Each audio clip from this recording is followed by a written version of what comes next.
Think Progress recently reported a story about how the Corrections Corporation of America charges its inmates $5 a minute to make phone calls to their lawyers and family members. At the same time, they pay their inmates $1 for a full day of work. When there's something this directly, offset here, then the point is they don't want you making any calls to your attorneys. They don't want anyone else knowing what's going on in there. I mean, let's take it for what it is. It seems like if people are in lockdown and they're not allowed to do anything, even talk to anyone, even speak to anyone, family, let alone your attorney, then that's the whole point of it. You're locked off from society in all aspects of life. And then you're working.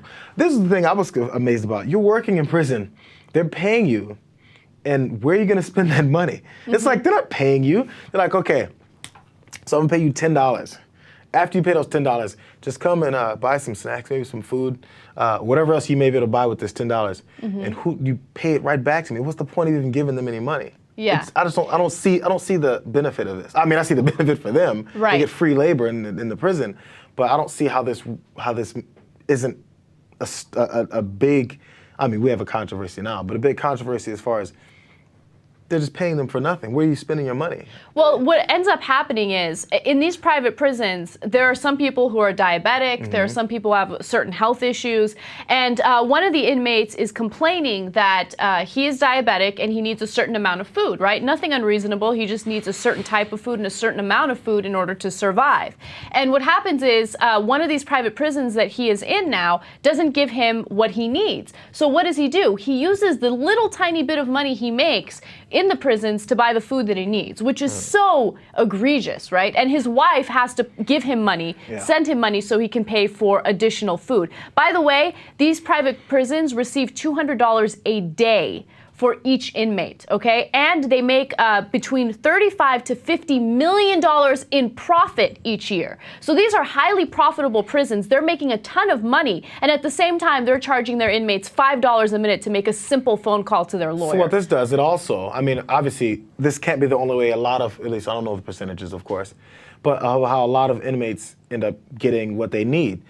You have family members putting money in some account or something like that, and then that's the only way they can get any kind of access to anything. Now, the prison is also, in a way, imprisoning your family members. I didn't do anything wrong, and if your cousin's in jail and you put $100 in their account, it's going back to the prison. Like, they got me locked up now. They got my bank account locked up. In a lot of cases, people who are imprisoned and then later on are let go, their families have to pay for that in the end, because that former inmate isn't going to find a well-paying job to pay off that debt of being in a prison. You have to pay for being in prison. It's not like you're in prison for free and everything is fine. Later on, you're slapped with a huge bill. That happens with juvenile detention centers as well. I'm sure there are exceptions, but in most cases, either the family or the inmate is expected to pay a certain amount of money at the end.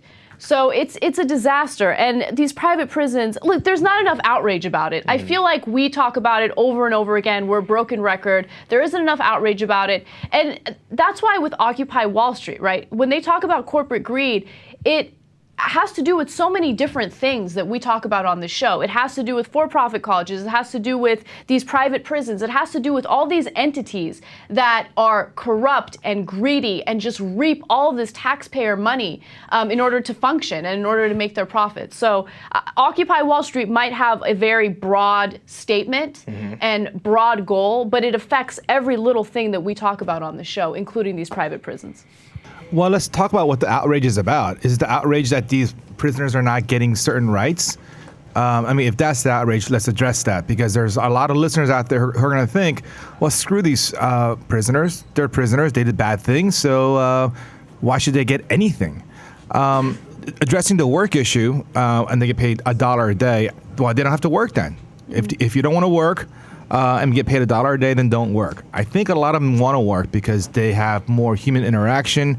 They have a sense of accomplishment, and it's better than just sitting in a cell doing nothing all day long. So I think working, even if it's way underpaid, is actually a benefit for them.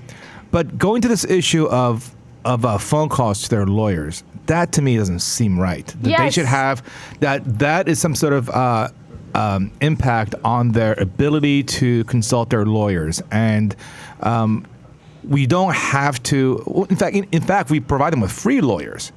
But what good is a free lawyer if you can't talk to that lawyer? Exactly. So here we have a constitutional issue at hand. So in this instance, we should carve that out and say, look, this is wrong because we are denying them the Sixth Amendment right to effective counsel. And that's a problem here.